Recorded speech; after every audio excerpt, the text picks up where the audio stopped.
In the spotlight, the problem of meth in the region. The Straits Times special on drugs includes stories, videos, and an interactive special on methamphetamine, or meth, to share stories of users and shed light on this drug. Meth has been Southeast Asia's drug of concern in the last decade and has been gaining popularity amongst users in the region since 2001. According to Singapore's Central Narcotics Bureau, the number of meth users here have surpassed 50% of drug users here since 2015. The Meth Special explores how meth has become cheaper and more readily accessible in the region, and how labs are smaller and harder to detect than poppy fields. We are joined in the studio by some of the team who put together this special, journalists Tan May and Azim Azman. Hey guys. Hello. Hey. Now, Tan May, let's start with you. You were one of the reporters who were chasing the stories. How did this drug special come about? So it came about because Zion and me, we do quite a few drug-related stories. And we've been covering for a while, and there were many questions that we had. And internationally, there was a lot of discussion about things like medical cannabis or the meth boom in Southeast Asia. Mm-hmm.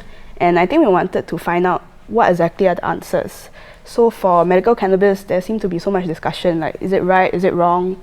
And for meth, we keep seeing reports of like larger seizures this year over the last 10 years, you know. So we were wondering, where does it come from? How does it come to Singapore? You know, other than just drug arrests in Singapore, can we trace it back to where the drugs are actually coming from? Right. So that's how we really started with a lot of questions. Now, Tammy, we'll come back to you in a bit. Let's move on to Azim. Now, Azim, you were tasked with capturing this project on video. What was the most difficult part about filming these stories? Well, for the video part, it's a very complex issue, and there are a lot of moving parts. So to be able to explain all the complex issues involved without glossing over anything important is quite difficult.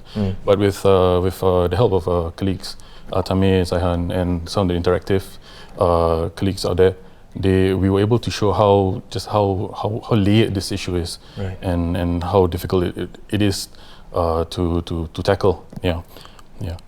Right now, Tamay, what were some of the challenges getting this story together? You know, your team had to travel to and about the Golden Triangle, and you know, getting to the underbelly of the drug industry. So, I mean, what was that like?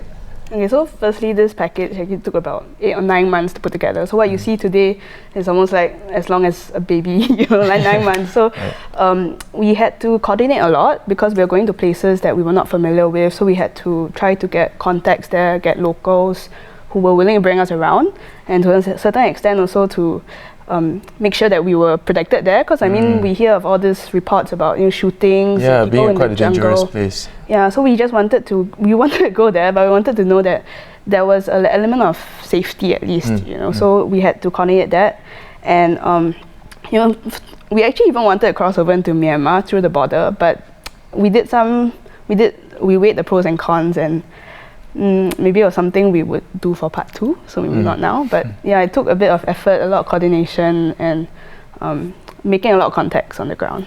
Yeah. Now, what was one thing that struck you the most when reporting about this? What's something that stood out for you? So part of the package, we had a profile called Tim.